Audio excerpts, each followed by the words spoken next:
ನಾವು ವಾಲ್ಮೀಕಿ ರಾಮಾಯಣದ ಅತ್ಯಂತ ಅಪರಿಚಿತ ಭಾಗ ಅದನ್ನು ನೋಡ್ತಾ ಇದ್ವಿ. ಅದರಲ್ಲಿ ಬಂದ ಚಿಂತನೆ ಹೀಗಿತ್ತು: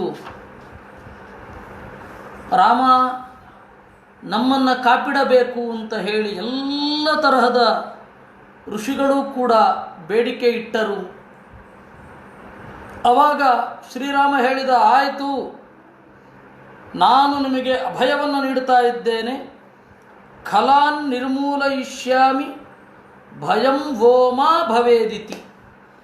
ಎಲ್ಲ ದುರುಳರನ್ನು ನಾಶ ಮಾಡ್ತೇನೆ, ಯಾವ ಭಯವನ್ನು ನೀವು ತಾಳಬೇಡಿ ಅಂದ ರಾಮ. ಆವಾಗ ಸೀತೆ ಪ್ರಶ್ನೆ ಮಾಡಿದಳು, ತಾಪಸಃ ತ್ಯಕ್ತರಾಜ್ಯಸ್ತ್ವಂ ನ್ಯಸ್ತದಂಡೋಸಿ ರಾಘವ ಕಥಂ ರಕ್ಷೋವದೋ ಧರ್ಮ ತವೇತ್ಯುಚೇಥ ಜಾನಕಿ. ನೀನು ತಾಪಸ, ತಪಸ್ವಿಯಾಗಿ ಬಂದವನು, ತ್ಯಕ್ತರಾಜ್ಯ ರಾಜ್ಯವನ್ನು ತೊರೆದವನು ಅಂದರೆ ಅಧಿಕಾರ ಇಲ್ಲ ಅಂತಾಯಿತು. ನ್ಯಸ್ತದಂಡ ಅಸಿ ಅಂದರೆ ಶಿಕ್ಷೆ ಕೊಡುವ ಅರ್ಹತೆ ನಿನ್ನದಿಲ್ಲ. ಕಥಂ ರಕ್ಷೋವಧೋ ಧರ್ಮ, ರಾಕ್ಷಸರನ್ನು ಕೊಲ್ಲೋದು ಧರ್ಮ ಹೇಗೆ ಅಂತ ಸೀತೆ ಕೇಳಿದಳು. ಇದು ಪಂಡಿತಾಚಾರ್ಯರ ಸಂಗ್ರಹ. ಅದರ ವಿಸ್ತಾರವನ್ನು ನಾವು ನಿನ್ನೆ ನೋಡಿದ್ದೀವಿ, ಅವಳು ಯಾವ ರೀತಿ ಮಾತನಾಡ್ತಾಳೆ ಅಂತ. ಆಮೇಲೆ ರಾಮಚಂದ್ರನ ಉತ್ತರ, ಅದನ್ನು ನಾವು ನೋಡೋಣ. ರಾಮಚಂದ್ರನ ಉತ್ತರ ಏನಿತ್ತು ಅಂತ. ಸೀತೆಯ ಪ್ರಶ್ನೆ 9ನೇ ಸರ್ಗ ಇಡೀ ವ್ಯಾಪಿಸಿದೆ. ಅದನ್ನು ಪಂಡಿತಾಚಾರ್ಯರು ಒಂದು ಶ್ಲೋಕದಲ್ಲಿ 9ನೇ ಸರ್ಗದ ಸಾರವನ್ನು ಬಹಳ ಚೆನ್ನಾಗಿ ಅಚ್ಚುಕಟ್ಟಾಗಿ ಸಂಗ್ರಹಿಸಿದರು. ಅದೇ ರೀತಿ ರಾಮಚಂದ್ರನ ಉತ್ತರ ಅದನ್ನು ಅಚ್ಚುಕಟ್ಟಾಗಿ ಸಂಗ್ರಹಿಸಿದ್ದಾರೆ. ರಾಮನ ಉತ್ತರ ಏನು ಅಂತ ನೋಡೋಣ. ವಾಕ್ಯಮೇತತ್ತು ವೈದೇಹ್ಯ ವ್ಯಾಹೃತಂ ಭರ್ತೃಭಕ್ತಯ ಶ್ರುತ್ವಾ ಧರ್ಮೇ ಸ್ಥಿತೋ ರಾಮ ಪ್ರತ್ಯುವಾಚಾಥ ಜಾನಕೀಂ. ಶ್ರೀರಾಮಚಂದ್ರ ಸೀತೆಯ ನಿಷ್ಠುರವಾದ ಪ್ರಶ್ನೆಯನ್ನು ಕೇಳಿ ಮುಗುಳು ನಗುತ್ತಾ ಹೇಳಿದ ಅಂತೆ, ಹಿತಮುಕ್ತಂ ತ್ವಯಾ ದೇವಿ ಸ್ನಿಗ್ಧಯ ಸದೃಶಂ ವಚಃ. ನೀನು ನನಗೆ ಹಿತವನ್ನೇ ನುಡಿದಿದ್ದಿ, ನನ್ನಲ್ಲಿ ನಿನಗೆ ಪ್ರೀತಿ ಇದೆ ಅಂತ ಇದು ಗೊತ್ತಾಗತ್ತೆ. ಕುಲಂ ವ್ಯಪದಿಶಂತ್ಯಾಚ ಧರ್ಮಜ್ಞೆ ಜನಕಾತ್ಮಜೆ. ಒಳ್ಳೆಯ ಕುಲದಲ್ಲಿ ಹುಟ್ಟಿದ್ದಿ, ತಂದೆಯ ತೊಡೆಯ ಮೇಲೆ ಕುಳಿತು ಅನೇಕ ತತ್ವೋಪದೇಶವನ್ನು ಕೇಳಿದ್ದಿ ಅಂತ ಕಾಣುತ್ತೆ. ಅದರ ಹಿನ್ನೆಲೆಯಲ್ಲಿ ನನಗೆ ಹೇಳ್ತಾ ಇದ್ದಿ. ಆದರೆ ಏನು ಹೇಳಲಿ, ಕ್ಷತ್ರಿಯೈರ್ಧಾರ್ಯತೆ ಚಾಪಃ ನಾರ್ಥ ಶಬ್ದೋ ಭವೇದಿತಿ. ಕ್ಷತ್ರಿಯರು ಬಿಲ್ಲು ಹಿಡಿಯೋದು ಯಾಕೆ? ಸಂಕಟಗೊಂಡವರು ಸದ್ದು ನಿಲ್ಲಬೇಕು ಅಂದರೆ ಅವರ ಸಂಕಟ ಪರಿಹಾರ ಆಗಬೇಕು ಅಂತ. ತೇ ಚಾರ್ಥ ದಂಡಕಾರಣ್ಯೇ ಮುನಯ ಸಂಶಿತವ್ರತಾಃ. ಮುನಿಗಳೆಲ್ಲ ಸಂಕಟ ಪಡ್ತಾ ಇದ್ದಾರೆ. ಮಾಂ ಸೀತೆ ಸ್ವಯಮಾಗಮ್ಯ ಶರಣ್ಯಂ ಶರಣಂಗತಾಃ. ಅವರೇ ಬಂದು ಮೊರೆ ಹೊಕ್ಕಿದ್ದಾರೆ. ನೋಡು, ವನೇ ಮೂಲ ಫಲಾಶನ, ಗೆಡ್ಡೆ ಗೆಣಸುಗಳನ್ನು ಅಗಿದು ತಿನ್ನುವವರು. ನಲಭಂತೆ ಸುಖಂ ಭೀರು, ಸುಖವಾಗಿರ್ಲಿಕ್ಕಾಗ್ತಾ ಇಲ್ಲ. ಅವರೇನು ರಾಜ್ಯ ಕೇಳ್ತಾ ಇದ್ದಾರೆಯೇ, ಒಳ್ಳೆ ಉದ್ಯೋಗ ಕೇಳ್ತಾ ಇದ್ದಾರೆಯೇ? ಏನಿಲ್ಲ. ಅವ್ರ ಪಾಡಿಗೆ ಅವ್ರನ್ನ ಇರ್ಲಿಕ್ಕೆ ಬಿಟ್ಟರೆ ಸಾಕಾಗಿದೆ. ಈ ಶಾಂತಿ ದೂತರು ಅವ್ರ ಪಾಡಿಗೆ ಅವ್ರು ಇರ್ಲಿಕ್ಕೂ ಬಿಡ್ತಾ ಇಲ್ಲ.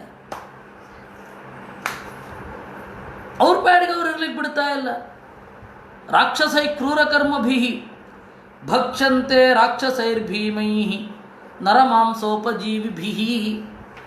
ಎಲ್ಲರೂ ನರಮಾಂಸವನ್ನು ತಿನ್ನುವವರು, ನರಮಾಂಸ ಉಪಜೀವಿಗಳು. ನರಮಾಂಸವನ್ನು ತಿಂತಾ ಇರುವವರು ತಪಸ್ವಿಗಳ ಮಾಂಸವನ್ನು ತಿಂತಾ ಇದ್ದಾರೆ. ತೇ ಭಕ್ಷ್ಯಮಾಣ ಮುನಯಃ ದಂಡಕಾರಣ್ಯವಾಸಿನಃ. ಅವರಿಂದ ತಿನ್ನಲ್ಪಡುವ ದಂಡಕಾರಣ್ಯದ ವಾಸಿಗಳು ಮುನಿಗಳೆಲ್ಲ ಬಂದು ನನ್ನ ಹತ್ರ ಕೇಳಿದ್ರು. ನಾನು ಅವರ ಮೋರೆಯಿಂದ ಬಂದ ಮಾತನ್ನು ಕೇಳಿ ಈ ಮಾತನ್ನು ಹೇಳಿದೆ. ಪ್ರಸೀದಂತು ಭವಂತೋ ಮೇ ಹ್ರೀರೇ ಜಾತು ಮಮಾತುಲ. ನಾನು ಹೇಳಿದೆ, ಮುನಿಗಳೇ ನನಗೆ ನಾಚಿಕೆ ಆಗಬೇಕು. ಯಾಕೆಂದರೆ ನಾನು ಬಂದ ಮೇಲೆ ನಿಮಗೆ ಕಾಟ ಜಾಸ್ತಿ ಆಗಿದೆ, ನಾನು ಸುಮ್ಮನೆ ಕೂತಿದ್ದೇನಲ್ಲ. ಯದೀದೃಶೈರಹಂ ವಿಪ್ರೈಹಿ ಉಪಸ್ಥೇಯೇರುಪಸ್ಥಿತ. ನಾನು ನಿಮ್ಮ ಬಳಿ ಬಂದು ನನ್ನಿಂದ ಏನಾಗಬೇಕು ಅಂತ ಕೇಳಬೇಕಿತ್ತು, ಆದರೆ ನೀವೇ ನಮ್ಮ ಬಳಿ ಬಂದು ರಾಮ ನಮಗೊಂದು ಕೆಲಸ ಆಗಬೇಕಿದೆ ಅಂತಂದ್ರಿ. ಈ ಪರಿಸ್ಥಿತಿ ತಂದನಲ್ಲ, ಅದರಿಂದ ನನಗೆ ನನ್ನ ಮೇಲೆ ನಾಚಿಕೆ ಮೂಡುತ್ತಾ ಇದೆ. ಕಿಂಕರೋ ಮೀತಿ ಚಮಯ ವ್ಯಾಹೃತಂ ದ್ವಿಜತನ್ನಿಧೌ. ನಾನು ಕೇಳಿದೆ ಏನು ಮಾಡಬೇಕು ಅಂತ. ಅದಕ್ಕೆ ಅವರು ಹೇಳಿದ್ರು, ಹೋಮಕಾಲೇ ತು ಸಂಪ್ರಾಪ್ತೆ ಪರ್ವಕಾಲೇ ಶುಚಾನಘ. ಒಳ್ಳೆ ಹೋಮ ಮಾಡಬೇಕು ಅಂತ ಇದ್ದೇವೆ. ಆಗ ಸೀದಾ ಬಂದು ಆ ಹೋಮ ನಡೆಯದಂತೆ ಮಾಡ್ತಾರೆ. ವೇದಿ ಅಂದರೆ ಯಜ್ಞಕುಂಡ ಇರುವ ಜಗುಲಿ. ವೇದಿಯಲ್ಲಿ ಮಾಂಸ ಮೊದಲಾದವುಗಳನ್ನು ಹಾಕಿ, ಅಪವಿತ್ರ ವಸ್ತುಗಳನ್ನು ಹಾಕಿ ತೊಂದರೆ ಮಾಡ್ತಾರೆ. ಗತಿ ಮೃಗಯಮಾಣಾನಾಂ ಭವಾನ್ನ ಪರಮಾಗತಿ. ಗತಿ ಮೃಗಯಮಾನಾನಾಂ, ನಾವು ಯಾರಪ್ಪ ಗತಿ ಅಂತ ಯೋಚನೆ ಮಾಡ್ತಾ ಇದ್ದಾಗ ನೀನು ಬಂದೆ. ಆದರೆ ನೀವೇ ತಪಸ್ಸಿನಿಂದ ಅವರನ್ನು ಕೊಲ್ಲಬಹುದಲ್ಲ ಅಂತ ನೀನು ಕೇಳಬಹುದು. ಆದರೆ ತಪಸ್ಸನ್ನೆಲ್ಲ ಇಂತಹ ಕ್ಷುಲ್ಲಕವಾದ ವಿಚಾರಗಳಿಗೆ ಉಪಯೋಗಿಸೋದು ಥರವೇ. ಊರು ಬಿಟ್ಟು ಬಂದು ಕಾಡಿನಲ್ಲಿ ಕೂತರು ಮತ್ತೆ ರಾಜಕೀಯದೊಳಗಡೆ ಎಂಟ್ರಾಗೋ ದೌರ್ಭಾಗ್ಯ ಬರ್ತಾ ಇದೆಯಲ್ಲ. ನಾವು ಇದರೊಳಗಡೆ ಪ್ರವೇಶವೇ ಮಾಡಬಾರದು. ದಂಡಕಾರಣ್ಯದ ದುರ್ವೃತ್ತದೊಳಗೆ ಅದನ್ನು ನಿನಗೆ ಬಿಟ್ಟು ಕೊಡಬೇಕು. ನಾವು ಸುಖವಾಗಿ ತಪಸ್ಸು ಮಾಡಬೇಕು. ಬಹುವಿಘ್ನಂ ತಪೋ ನಿತ್ಯಂ ದುಶ್ಚರಂ ಚೈವ ರಾಘವ. ನಮ್ಮ ಪಾಡಿಗೆ ನಾವು ಕೂತು ನೆಮ್ಮದಿಯಿಂದ ತಪಸ್ಸು ಮಾಡಲಿಕ್ಕಾಗ್ತಾ ಇಲ್ಲ. ಊರಲ್ಲಿದ್ದರೆ ತಪಸ್ಸಾಗ್ತಾ ಇತ್ತೋ ಏನು. ಕೆಲವೊಮ್ಮೆ ಹಾಗಾಗೋಗುತ್ತೆ. ಈ ಒಂದು ಇದಿದೆ, ತಬ್ಬಲಿಯೂ ಅಲ್ಲ, ನಿರಾಕರಣ ಅಂತ ಭೈರಪ್ಪನದ್ದೊಂದು ಕಾದಂಬರಿ ಇದೆ. ಅದರಲ್ಲಿ ಅವನು ಸನ್ಯಾಸಿ ಆಗಬೇಕು ಅಂತ 5 ಜನ ಮಕ್ಕಳನ್ನು ದತ್ತಕ್ಕೆ ಕೊಟ್ಟು ಹಿಮಾಲಯಕ್ಕೂ ಓಡ್ತಾನೆ. ಆ ಹಿಮಾಲಯದ ಜಡ ನಿಶ್ಶಬ್ದತೆಯಲ್ಲಿ ಅವನಿಗನ್ಸುತ್ತೆ, ಅಯ್ಯೋ ದೇವರೇ, ಮುಂಬೈಯಲ್ಲಿ ಮೋರಿ ಮೇಲ್ಗಡೆ ಕೂತ್ಕೊಂಡೆ ಎಷ್ಟೋ ಚೆನ್ನಾಗಿ ಜಪ ಮಾಡ್ತಾ ಇದ್ದೇನೆ. ಕೆಲವೊಮ್ಮೆ ಹಾಗಾಗೋಗುತ್ತೆ. ಊರು ಬಿಟ್ಟು ಕಾಡಿಗೆ ಬಂದಿರ್ತೇವೆ, ಆದರೆ ಕಾಡಿನಲ್ಲಿಯೂ ಕೂಡ ಆ ತರಹದ ಚಿಂತನೆಗಳು ಮೂಡುವುದಿಲ್ಲ. ಅದು ಭಾರಿ ಕಷ್ಟ ಆಗುತ್ತೆ. ತೇನ ಶಾಪಂ ನ ಮುಂಚಾಮೋ ಭಕ್ಷ್ಯಮಾಣಶ್ಚ ರಾಕ್ಷಸೈ. ರಾಕ್ಷಸರು ನಮ್ಮನ್ನು ತಿನ್ನುವಾಗಲೂ ಕೂಡ ನಾವು ಶಾಪ ಕೊಡೋದಿಲ್ಲ. ರಕ್ಷಣಸ್ತಂ ಸಹ ಭ್ರಾತ್ರ ತ್ವನ್ನಾಥಾಹಿ ವಯಂ ವನೇ. ಯಾವ ನಾಡಿಗೆ ಯಾವ ದೊರೆಯನ್ನು ಹುಡುಕಿಕೊಂಡು ಹೋಗೋಣ, ಬಾರಯ್ಯ ಕಾಡಿಗೆ, ನಮ್ಮ ಪಾಡನ್ನು ನೋಡು ಅಂತ ಯಾವ ದೊರೆ ಹತ್ರ ಮತ್ತೆ ಹೋಗೋಣ. ಈ ನಗರದಲ್ಲಿದ್ದವರು, ಈ ಕಾಡಿನಲ್ಲಿದ್ದವರು ಆ ನಗರಕ್ಕೆ ಹೋಗಿ ಆ ರಾಜನನ್ನು ಭೇಟಿ ಮಾಡಿ ಅವನಿಗೆ ಸಾಮರ್ಥ್ಯ ಇದೆಯೋ ಇಲ್ವೋ ನೋಡಿಕೊಂಡು ಅದೆಲ್ಲ ಆಗೋ ಬದಲು ನೀನೇ ಬಂದಿದ್ದೀಯ ಅಂತ ಅವರೆಲ್ಲ ಹೇಳಿದಾಗ ನಾನು ಹೇಳಿದೆ, ನಿಮ್ಮ ಶತ್ರುಗಳನ್ನು ನಾಶ ಮಾಡ್ತೇನೆ ಅಂತ. ಒಂದು ಸರ್ತಿ ಪ್ರತಿಜ್ಞೆ ಮಾಡಿದ ಮೇಲೆ ಸೀತೆ, ನಿನ್ನನ್ನು ಬೇಕಾದರೂ ಬಿಡ್ತೇನೆ, ಅವ್ರನ್ನ ಬಿಡಲ್ಲ ಅಂದ. ಮುನೀನಾಮನ್ಯಥಾ ಕರ್ತುಂ ಸತ್ಯಮಿಷ್ಟಂ ಹಿಮೇ ಸದಾ ಅಪ್ಯಹಂ ಜೀವಿತಂ ಜಹ್ಯಾಂ. ಬೇಕಾದರೆ ನನ್ನ ಪ್ರಾಣವನ್ನು ಬಿಟ್ಟೇನು. ತ್ವಾಂ ವಾ ಸೀತೆ ಸ ಲಕ್ಷ್ಮಣ. ನಿನ್ನನ್ನು ಬಿಟ್ಟೇನು, ಲಕ್ಷ್ಮಣನನ್ನು ಬಿಟ್ಟೇನು. ನತು ಪ್ರತಿಜ್ಞಾಂ ಸಂಶ್ರುತ್ಯ ಬ್ರಾಹ್ಮಣೇಭ್ಯೋ ವಿಶೇಷತಃ. ಆದರೆ ಬ್ರಾಹ್ಮಣರ ಎದುರು, ಬ್ರಹ್ಮಜ್ಞಾನಿಗಳ ಎದುರು ಆಯಿತು ಮಾಡ್ತೇನೆ ಅಂತ ಹೇಳಿ ಆಣೆ ಇಟ್ಟ ಮೇಲೆ ಅದನ್ನು ಮಾಡದೇ ಇರಲಾರೆ. ತದವಶ್ಯಂ ಮಯಾ ಕಾರ್ಯಂ ಋಷೀಣಾಂ ಪರಿಪಾಲನಂ. ಋಷಿಗಳ ಪರಿಪಾಲನೆಯನ್ನು ನಾನು ಮಾಡಲೇಬೇಕಾಗಿದೆ. ವಸ್ತುತಃ ಅವರು ಹೇಳದೆ ಹೋದರೂ ನಾನು ಮಾಡಬೇಕಿತ್ತು. ಮಮ ಸ್ನೇಹಚ್ಚ ಸೌಹಾರ್ದಾದಿದ ಮುಕ್ತಂ ತ್ವಯಾ ನಘ. ನಿನ್ನನ್ನು ಬೈತಾ ಇಲ್ಲ. ಓ ಸೀತೆಯೇ, ನಿನ್ನನ್ನು ಬೈತಾ ಇಲ್ಲ. ಯಾಕೆಂದರೆ ನನ್ನ ಮೇಲೆ ಪ್ರೀತಿ ಇರೋದರಿಂದ ನೀನು ಹಿತವನ್ನು ನುಡಿದಿದ್ದೀಯ. ಪರಿತುಷ್ಟೋಸ್ಮ್ಯಹಂ ಸೀತೆ ನಶ್ಚನಿಷ್ಠೋನುಶಾಸ್ಯತೆ. ನನಗೆ ಖುಷಿಯಾಗಿದೆ. ನನ್ನ ವಿಚಾರದ ಬಗ್ಗೆ ನೀನು ಪ್ರಶ್ನೆ ಮಾಡ್ತಾ ಇದ್ದೀಯಲ್ಲ, ನನ್ನ ವಿಚಾರವನ್ನು ನೀನು ಗಟ್ಟಿಯಾಗಿ ಪ್ರಶ್ನೆ ಮಾಡಿ ಉತ್ತರವನ್ನು ಬಯಸ್ತಾ ಇದ್ದೀಯ. ಇದು ಪ್ರೀತಿ ಇದ್ದರೆ ಮಾತ್ರ ಸಾಧ್ಯ. ಪ್ರೀತಿ ಇಲ್ಲದಿದ್ದರೆ ಪ್ರಶ್ನೆಯೇ ಮಾಡೋದಿಲ್ಲ. ಏನು ಬೇಕಾದ್ರೂ ಮಾಡ್ಕೊಂಡು ಹಾಳಾಗಿ ಹೋಗಲಿ ಅಂತ ಬಿಟ್ಬಿಡ್ತೀರ. ಪ್ರಶ್ನೆ ಮಾಡ್ತೀರಾ ಅಂದರೆ ನಿನ್ನಲ್ಲಿ ಆ ಪ್ರೀತಿ ಇದೆ ಅಂತ ಅರ್ಥ. ನಹಿ ಅನುಷ್ಠ ಅನುಶಾಸ್ಯತೆ, ಮತ್ತು ಒಳ್ಳೊಳ್ಳೆ ಮಾತುಗಳನ್ನು ಹೇಳಿದ್ದೀಯ ಹಿಂಸೆಯ ಬಗ್ಗೆ, ಆದರೆ ಆ ಹಿಂಸೆಯ ವಿಚಾರಗಳೆಲ್ಲ ಇಲ್ಲಿ ಅಪ್ಲೈ ಆಗಲ್ಲ ಅಂತ ಅಷ್ಟೇ ನಾನು ಹೇಳ್ತಾ ಇರೋದು.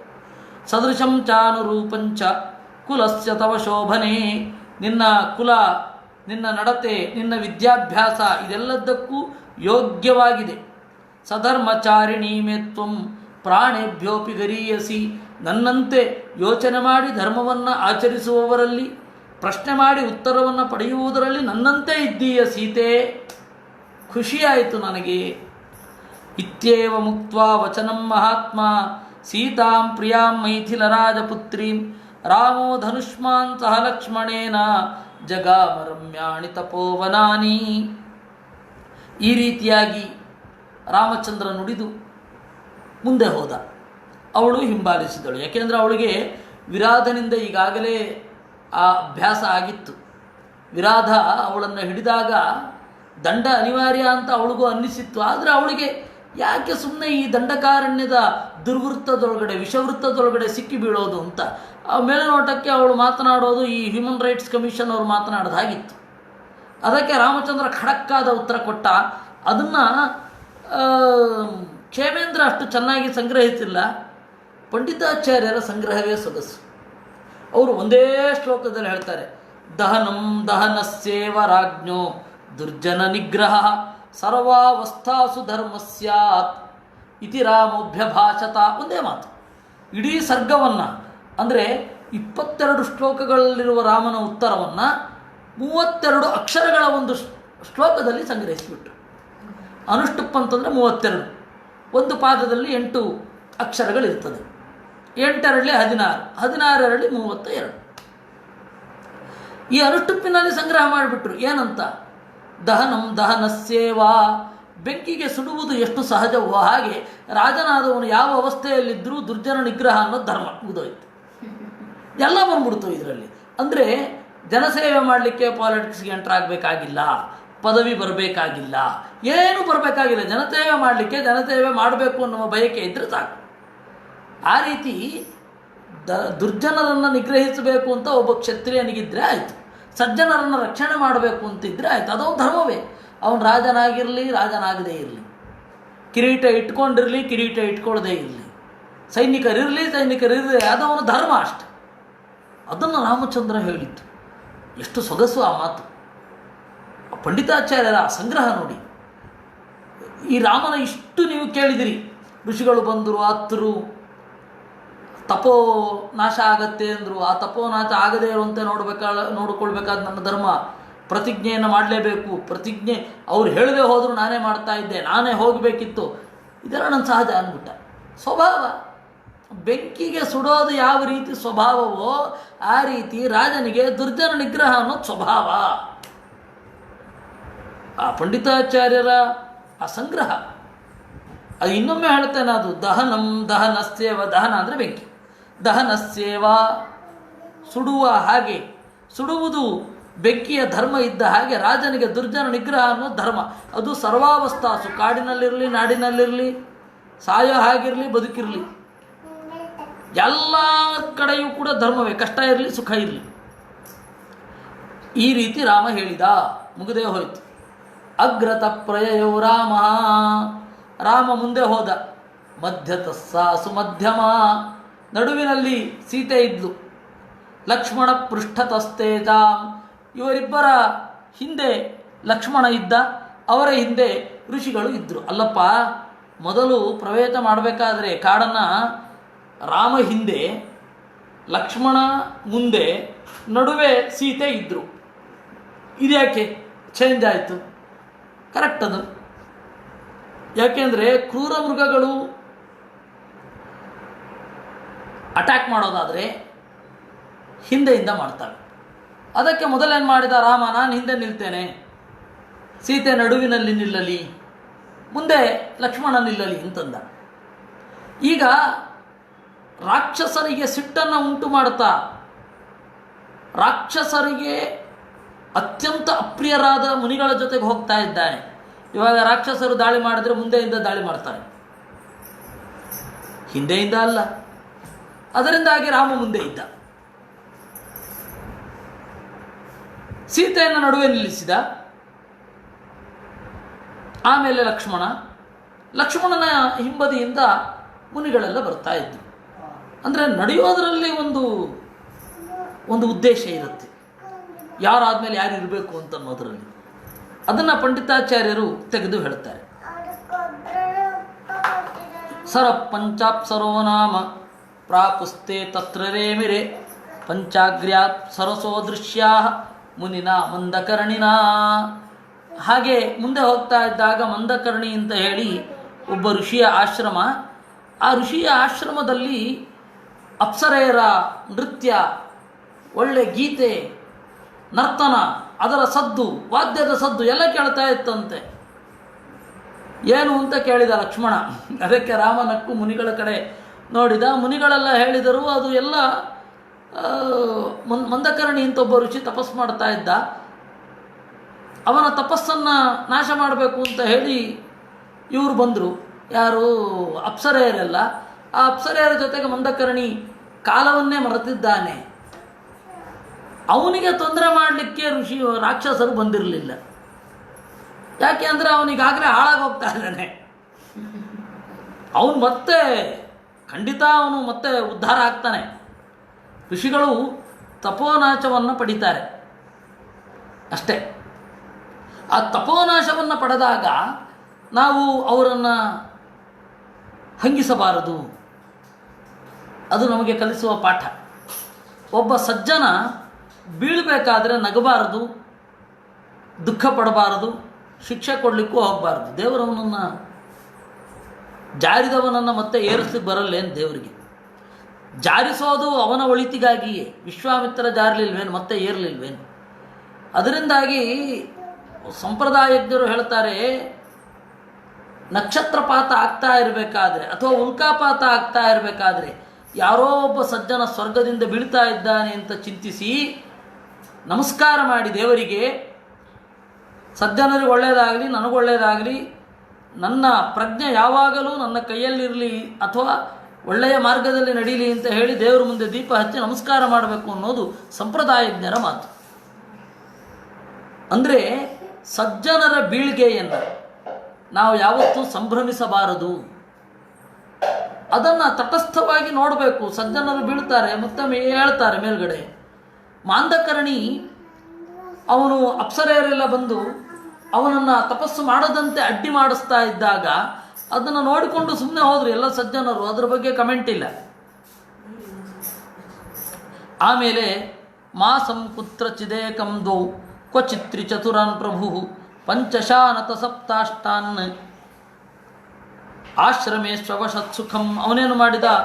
ಮಾಸಂ ಕೆಲವೊಂದು ಕಡೆ 1 ತಿಂಗಳು, ಕೆಲವೊಂದು ಕಡೆ 2 ತಿಂಗಳು, ಕೆಲವೊಂದು ಕಡೆ 3, ತಪ್ಪಿದ್ರೆ 4, ಕೆಲವೊಂದು ಕಡೆ 5, 6, ಕೆಲವೊಂದು 7, 8, ಈ ರೀತಿ ಬೇರೆ ಬೇರೆ ಆಶ್ರಮಗಳಲ್ಲಿ ಬೇರೆ ಬೇರೆ ಕಡೆ ತಿರುಗುತ್ತಾ ಇದ್ದ. ಒಂದು ಕಡೆ ಇರಲಿಲ್ಲ. ರಾಮಚಂದ್ರ ಇಡೀ ವನವಾಸವನ್ನು ಒಂದೇ ಕಡೆ ಕಳೆಯಲಿಲ್ಲ. ಶ್ರೀರಾಮ ಎಲ್ಲ ಕಡೆ ತಿರುಗುತ್ತಾ ನವಸಮಾಹ ನಿನ್ನೆ 9 ವರ್ಷ ಕಳೆದ. ನಮಗೆ ಇಲ್ಲಿ ಪಂಡಿತಾಚಾರ್ಯರ ಎಕ್ಸ್ಕ್ಲೂಸಿವ್ ಕಾಂಟ್ರಿಬ್ಯೂಷನ್ ಎಂಥದ್ದು ಅಂತಂದರೆ, ಅವರು ವನವಾಸದಲ್ಲಿ ಕಳೆದ ಅವಧಿಯನ್ನು ಮತ್ತು ರಾಮನ ಇಡೀ ಜೀವಿತದ ಅವಧಿಯನ್ನು ಕೊಡ್ತಾರೆ. ಆ ಹಿನ್ನೆಲೆಯಲ್ಲಿ ನೋಡೋದಾದರೆ ಸುಮಾರು 15 ವರ್ಷವನ್ನು ಬಾಲಕಾಂಡದ ಚಿತ್ರಣದಲ್ಲಿ ಕಾಣಬಹುದು. ಬಾಲಕಾಂಡದ ಕಡೆಯಲ್ಲಿ 16 ವರ್ಷದ ಚಿತ್ರಣ, 12 ವರ್ಷದ ಚಿತ್ರಣ. ಒಟ್ಟಾರೆ 27 ವರ್ಷಗಳ ಶ್ರೀರಾಮಚಂದ್ರನ ಜೀವನವನ್ನು ಬಾಲಕಾಂಡ ಚಿತ್ರಿಸಿದೆ. ಸರಿಸುಮಾರು 1 ತಿಂಗಳು, 2 ತಿಂಗಳು, 3 ತಿಂಗಳ ತನಕದ ಜೀವನ ಚರಿತ್ರೆಯನ್ನು ಅಯೋಧ್ಯಾಕಾಂಡ ಚಿತ್ರಿಸಿದೆ. ಆಮೇಲೆ ಅರಣ್ಯಕಾಂಡ ಸುಮಾರು 12.5 ವರ್ಷದ ಜೀವನವನ್ನು ಚಿತ್ರಿಸಿದೆ. ಕಿಷ್ಕಿಂಧಾಕಾಂಡ 4 ತಿಂಗಳ ಜೀವನ ಚರಿತ್ರೆಯನ್ನು ಚಿತ್ರಿಸಿದೆ. ರಾಮನ ಜೀವನದ ಸುಮಾರು 4-5 ತಿಂಗಳು, ಬೇಡ 6 ತಿಂಗಳನ್ನು ಕಿಷ್ಕಿಂಧಾಕಾಂಡ ಚಿತ್ರಿಸಿದೆ. ಆಮೇಲೆ ಸುಂದರಕಾಂಡ 1 ದಿನದ ಕಥೆ, ಯುದ್ಧಕಾಂಡ 1 ತಿಂಗಳ ಕಥೆ. ಆಮೇಲೆ ಉತ್ತರಕಾಂಡದಲ್ಲಿ ಸೀತೆ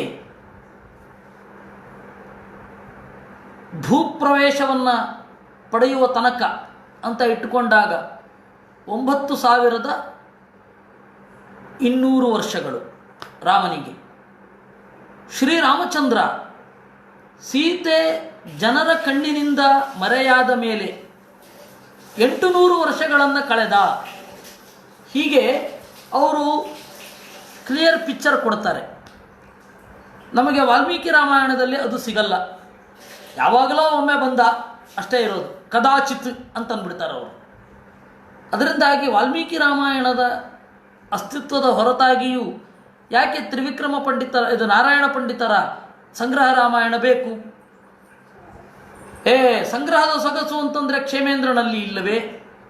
ಹೌದು, ಇದೆ, ಕ್ಷೇಮೇಂದ್ರನಲ್ಲಿದೆ. ವರ್ಣನೆಯ ಸೊಗಸನ್ನು ನೋಡಿದ್ರೆ ಕಾಳಿದಾಸ ಏನು ಕಡಿಮೆಯೇ, ಭೋಜರಾಜ ಏನು ಕಡಿಮೆಯೇ, ಎಲ್ಲ ಇದೆ.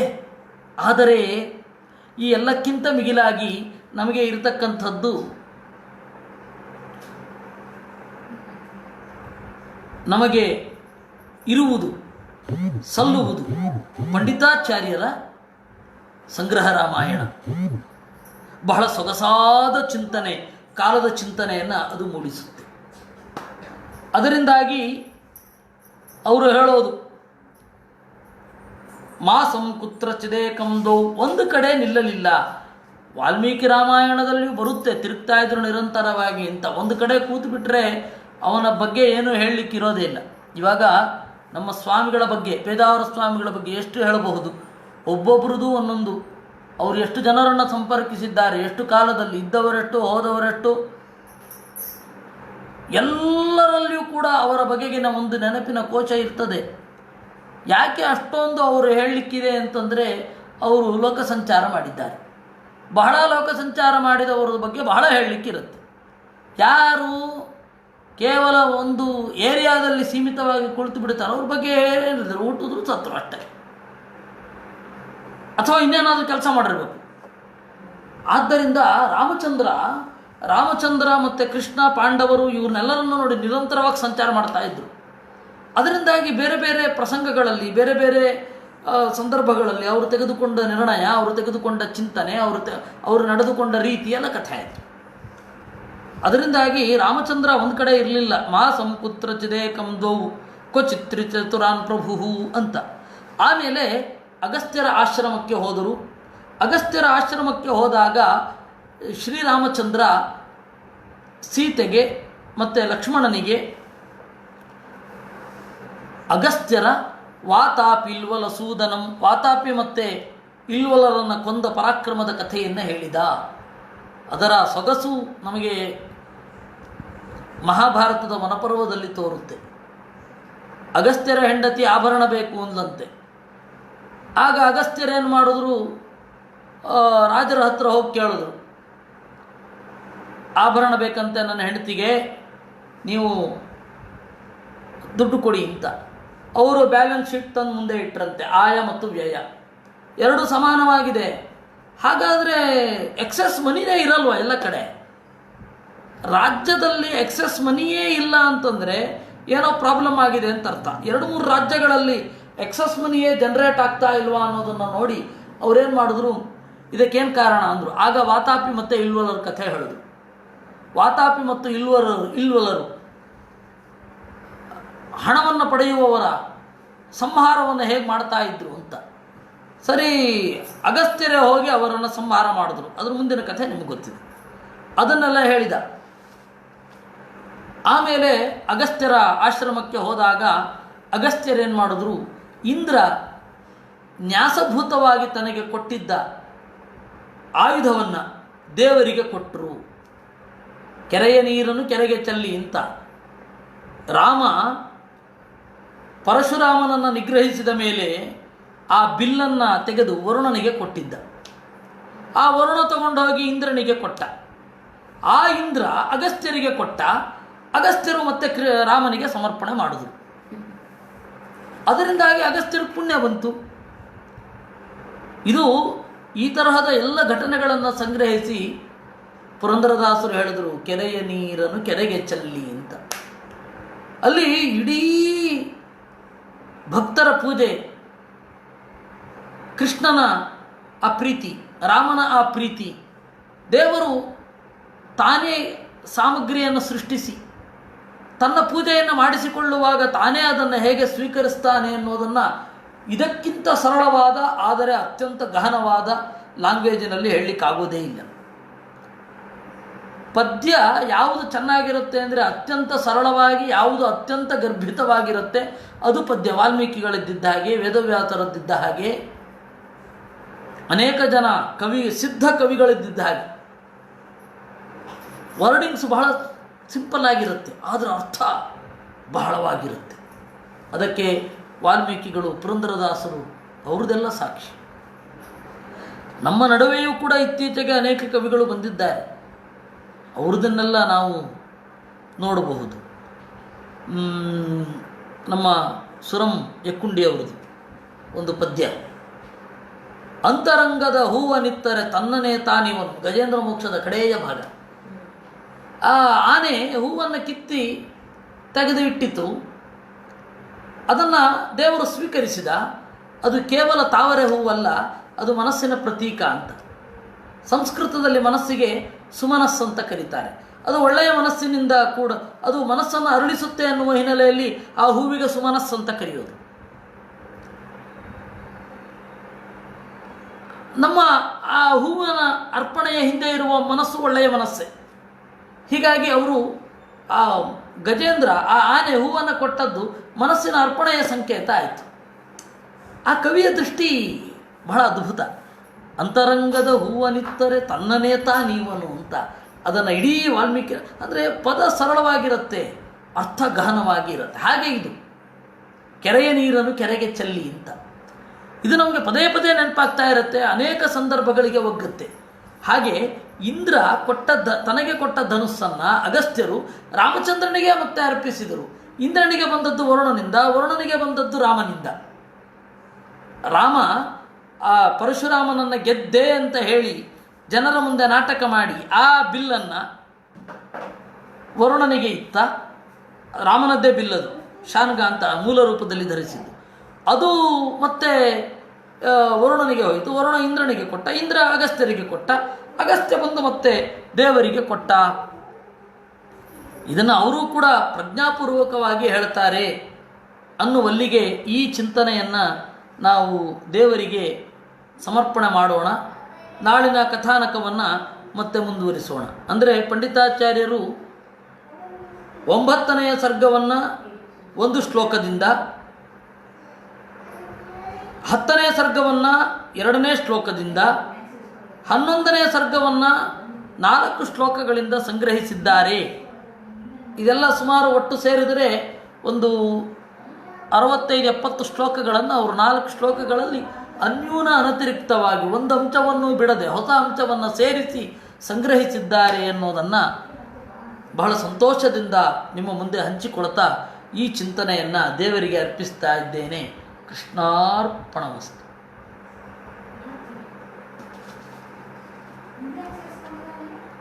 ಎಲ್ಲ ಮಾಡಿ